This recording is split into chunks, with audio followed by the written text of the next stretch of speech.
Ceci dit, au moment, 2-3 jours après notre interview, il y a eu tellement de faits. Oui, c'est ça. Il y a eu le lendemain. Il y a eu des crashs nombreux. Non, bien sûr, mais il y avait le Hugo.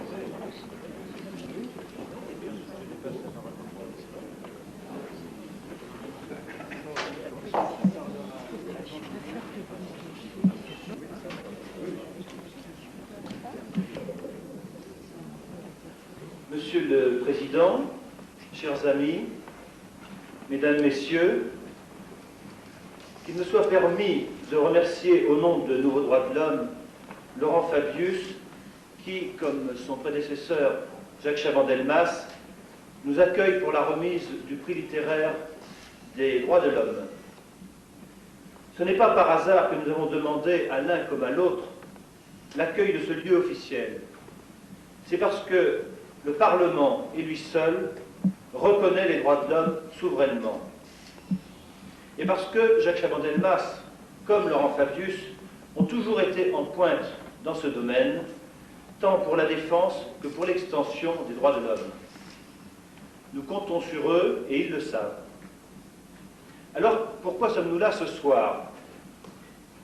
Pour une cérémonie, certes, pour reconnaître les mérites d'un auteur et d'un ouvrage, bien sûr, mais encore.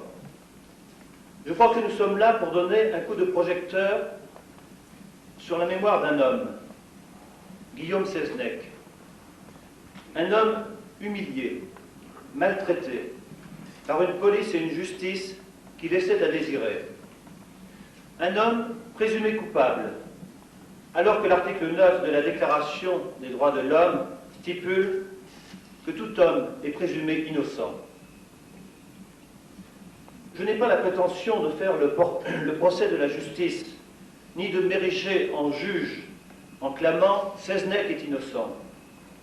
Par contre, comme il est prouvé que l'instruction du procès de Guillaume Seznec est entachée de fautes lourdes, menée par un homme d'une moralité contestable, puisqu'il a été exécuté à la Libération, qu'aucune preuve n'a été relevée contre Seznec, ni corps, ni arme du crime, que sa condamnation résulte seulement de présomptions, d'expertises, même récentes, qui ne sont pas irrécusables, dont le résultat n'est pas mathématiquement exact. Comme le doute doit toujours bénéficier à l'accusé, et que cela n'a été en aucune manière le cas pour Guillaume Seznec, nous réclamons pour lui l'ouverture d'un nouveau procès. Un procès juste et équitable cette fois. Un procès où la présomption d'innocence soit réelle, sans condamnation, sans preuve. Monsieur le Président, malgré la séparation des pouvoirs, messieurs les journalistes, vous que l'on dit être le quatrième pouvoir, nous comptons sur vous pour nous y aider, et aider la famille Seznec, qui est représentée ici ce soir par le petit-fils de Guillaume Seznec, Denis Leher, à obtenir cette remise à zéro des compteurs. Quels que soient les obstacles juridiques que l'on nous oppose, le réel doit primer sur le formel. Assez d'hypocrisie, assez de tartufferie. Oui ou non, peut-on condamner un homme dans les conditions où a été condamné Guillaume Seznec? Ce n'est pas des arguties juridiques qu'il nous faut maintenant. C'est du courage, de l'honnêteté intellectuelle. On nous dit qu'il faut des éléments nouveaux pour ouvrir un procès. Sans doute. Mais l'élément nouveau, il est là. Il est dans la prise en compte du nécessaire respect des droits de l'homme qui n'existait pas, à l'évidence, lors du procès de Seznec. Et il n'y aurait pas de rétroactivité, puisque la Déclaration des droits de l'homme, qui n'a pas été respectée, était déjà proclamée alors depuis 150 ans. Si la justice française est scrupuleusement formelle, et nous la respectons pour cela, elle doit l'être moins quand elle a fauté elle-même formellement. Tendre de Bray, économique, le respect des cultures, les risques que font courir la science sont aussi dans le champ des droits de l'homme selon nous. Nos grands ancêtres, les constituants, humblement et prophétiquement, l'ont dit explicitement eux-mêmes lorsqu'ils ont voté le 27 août 1789 la motion Mougin de Roquefort. Motion dont le texte, tout un symbole. Monsieur le Président de l'Assemblée nationale, l'an dernier, le président Chaban-Delmas nous accueillait ici même. Cette année, nous avons accepté avec empressement votre invitation. Serait-il présomptueux de notre part d'espérer qu'une tradition est en train de se créer et en vous adressant aujourd'hui l'expression de notre très grande gratitude, peut-être nous permettrez-vous d'être insatiable et de disposer en rêve de votre agenda 1990.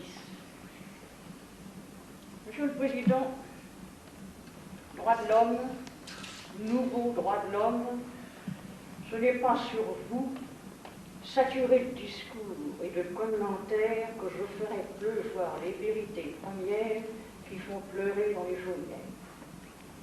Sans toutefois vous confondre avec qui que ce soit, nous savons, sur ce problème, comme sur quelques autres, combien est profond votre accord avec le président de la République lorsqu'il s'agit, par exemple, et notamment, d'élargir l'horizon des droits en tenant compte de l'évolution rapide de la société industrielle. Car les nouvelles de ce que pourraient être les droits de l'homme à l'aube du 3e millénaire, ce qui pourrait nous faire croire que nous sommes bien et partout perçus. Ne nous versons pas trop cette illusion. Ayons toujours à l'esprit ce que révèle un sondage effectué au début de cette année. Il y a des pays, et non des moindres, puisqu'on y compte les États-Unis, NDH, l'affaire Seznec, par Denis Langlois. Avec ce livre, l'affaire Seznec retrouve une brûlante actualité et pose à nouveau à l'opinion publique le troublant problème de l'erreur judiciaire. Mais tout d'abord, un prix littéraire des NDH, cela peut vous paraître curieux. Et oui, c'est notre manière à nous, humbles intellectuels, ou qui nous présumons tels, de nous associer à l'œuvre humanitaire commune. Et ce prix va projeter une lumière supplémentaire sur cette affaire qui divisa la France, à l'instar de l'affaire Dreyfus, en un moment où elle revient au premier plan de notre justice pénale. Les avocats, au nombre desquels vous vous comptez de qui l'on doit, comme je m'y suis longtemps compté moi-même, se félicitent de tous bords du dépoussiérage de nos codes et de leur mise en conformité avec les données de la société actuelle. Sans doute, trop de Français n'ont pas encore compris que l'inculpation n'est pas une condamnation, ni la détention provisoire une peine, et ont oublié la notion essentielle définie par la Déclaration des droits de l'homme, la présomption d'innocence. Or, dans l'affaire Seznec de Denis Langlois, vous racontez l'horrible histoire d'une présomption de culpabilité. Votre livre est beau, parce qu'il est simple et vrai, passionnant et déchirant roman policier, mais un roman tragiquement vécu, où point n'était besoin d'ajouter des anecdotes. Cette façon que vous avez de faire corps avec votre personnage, en le tutoyant, pour lui raconter sa propre histoire, nous permet d'entrer au plus intime de votre héros, dont vous analysez les actions, réactions et observations au point qu'on se demande si elles sont vôtres ou siennes, et sans doute les deux à la fois. Dans la loi de l'époque, la peine de mort devait en être le châtiment. Ou bien il n'y avait pas eu crime et l'acquittement s'imposait. Or, le verdict fut les travaux forcés. Ainsi, en 1923, commencent pour Seznec les années de la honte, au long desquelles le comportement du bagnard fut si digne qu'il força l'admiration et même le respect de ses geôliers. Pendant toutes ces dures années, en France, les comités Seznec actifs, ardents, convaincus, avaient poursuivi leur campagne pour la révision du procès. En 1947, à son retour en France, une foule immense accueillit Seznec au Havre et lui clama sa sympathie. Enfin, ce fut la misère, les drames familiaux. Jusqu'à sa mort, il ne cessera d'être un martyr. Cependant, jamais il ne proféra une plainte, jamais il ne craqua.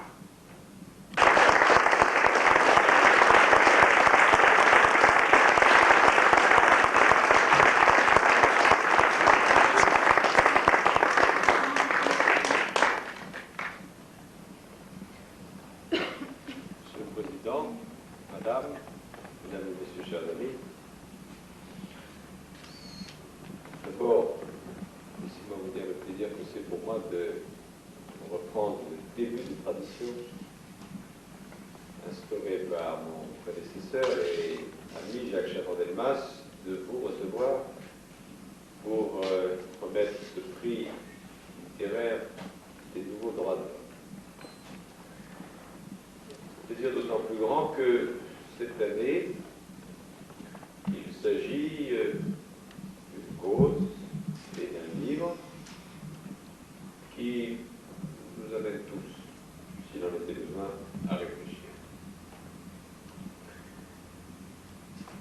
Je ne sais pas quelle est la vérité sur l'affaire Seznec. Peut-être certains d'entre vous, sans doute, une conviction, une passion, je la respecte. Moi, je ne le sais pas. Mais ce que je sais, c'est que entre les deux exigences, les deux postulations, pour les Baudelaire, qui doivent tracer le chemin de la justice, d'un côté, il faut une stabilité des situations juridiques. De l'autre, on ne peut pas admettre que durablement l'erreur l'emporte sur la vérité. Qu'entre ces deux exigences-là, c'est la seconde qui doit prévaloir. Si doute il y a, il doit être favorable, j'allais dire, à l'inculpé, en l'occurrence au son être. Cela veut dire que sans me prononcer, encore une fois, sur le fond, car ce serait contradictoire avec la démarche que je propose, dès lors qu'il y a doute, dès lors que ce doute est étayé en raison. J'estime que l'esprit des droits doit l'emporter et que les choses doivent être prises, on dirait, dans un autre contexte, à nouveau. Disons cela, je ne peux pas me mêler, vous avez rappelé les séparations des pouvoirs, pour ce qui concerne l'autorité judiciaire. Mais je préside une assemblée où l'on fabrique la loi. La loi doit être bonne en elle-même et dans son application. Et je pense que les législateurs que nous sommes, sans interférer avec l'autorité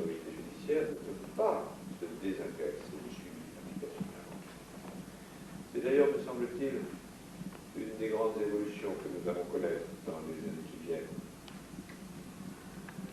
Pas d'interférence avec le pouvoir judiciaire, indépendant, respecté, mais en même temps, pas d'indifférence à l'application de la loi, faute de quoi nous n'aurions fait qu'une partie de notre travail. Monsieur Langlois, le commentaire éloquent qui a été fait sur notre livre montre que non seulement l'étude y a été menée assidue, approfondie, précise, mais en plus avec cette vertu sans quoi on n'entreprend pas grand-chose et on ne réussit rien du tout, c'est-à-dire la passion. Ça ne surprendra pas grand monde ici, connaissant par ailleurs la façon dont vous embrassez causes qui sont les vôtres. Mais je parle d'une vertu de passion, non pas d'aveu, mais de passion, de la savoir. En l'occurrence, la passion de la justice. Monsieur le Président, vous avez évoqué, c'était normal, d'autres perspectives qui ne sont pas du tout éloignées de l'objet de ce livre et qui se prolongent et le dépassent. Vous avez, il y a déjà pas mal d'années, vous aussi, poussé devant vous un rêve qui vous fait prendre, par certains, pour un rêve. Certains disent même un esprit un petit peu, comment dire, pour être juste, traduire leur pensée, ne pas être désagréable, utopiste. Mais c'est très bien l'utopie. C'est la réalité de demain. Alors vous avez dit, bon, on s'est arrêté le 27 août 1789. C'était un beau jour. Ben, la médaille que votre travail vous a fait mériter. Bravo pour les combats déjà menés et passion souhaitée pour les combats qui sont devant nous. Merci beaucoup.